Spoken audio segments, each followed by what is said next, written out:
La fourmi Tetramorium immigrans est très répandue dans tout le Canada. On la trouve aussi bien dans les villes que dans les banlieues. Vous les connaissez peut-être sous le nom de fourmis de pavé. Elles s'adaptent bien à différents environnements et sont présentes dans de nombreuses villes. Elles tirent leur nom du fait qu'elles construisent leurs fourmilières sous les trottoirs et les pavés. Cela leur assure une certaine sécurité. Ces fourmis sont petites et brunes. Elles mesurent environ 2,5 à 4 mm de long. Elles aiment être entourées de leurs congénères et vivent en grands groupes appelés colonies. Ces colonies peuvent compter des milliers d'individus. Les fourmis de pavé sont très travailleuses. Elles coopèrent toujours pour le bien de la colonie. Elles sont constamment occupées à ramasser de la nourriture et à la ramener à leur nid. L'union fait la force. Elles se nourrissent d'insectes morts et de substances sucrées. Cela leur donne de l'énergie.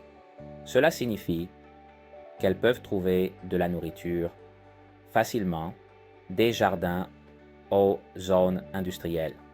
Elles jouent un rôle important dans l'écosystème car elles contribuent à décomposer la matière organique et à recycler les nutriments. Les fourmis Tetramorium immigrans se trouvent partout au Canada. Elles sont particulièrement présentes dans la ville. Cherchez-la dans les fissures des trottoirs. On les voit aussi souvent près des bâtiments. Ces fourmis préfèrent les températures chaudes. Vous les verrez plus souvent pendant les mois d'été. Elles sont moins actives pendant les saisons froides. Cependant, elles n'hibernent pas et peuvent encore être trouvées à l'intérieur de leur nid. La fin de l'été est une période passionnante pour les fourmis de pavé. C'est un moment crucial dans leur vie. C'est le moment où elles commencent à s'accoupler. C'est un spectacle étonnant. Les mâles et les femelles ailées sont appelés mâles et reines. Ils sortent du nid en grand nombre.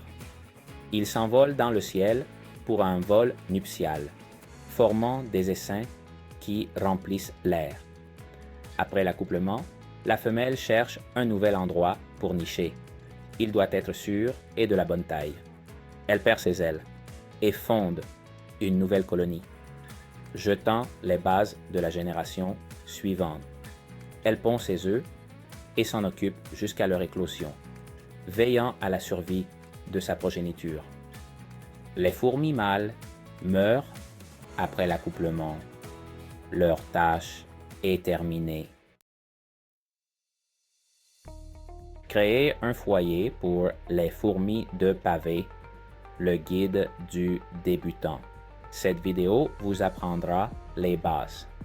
Élever des fourmis, Tetramorium immigrans, peut être un passe-temps amusant et éducatif.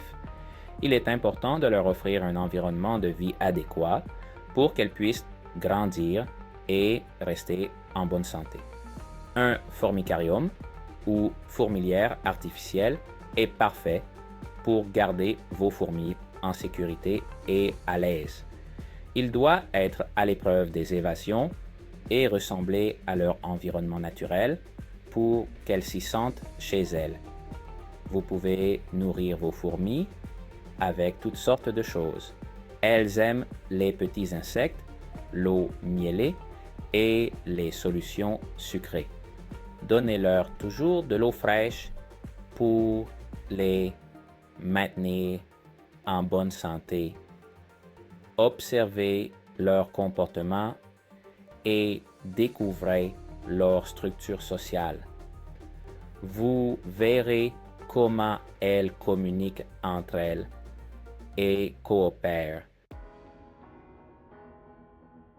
capturer une reine, démarrer votre propre colonie.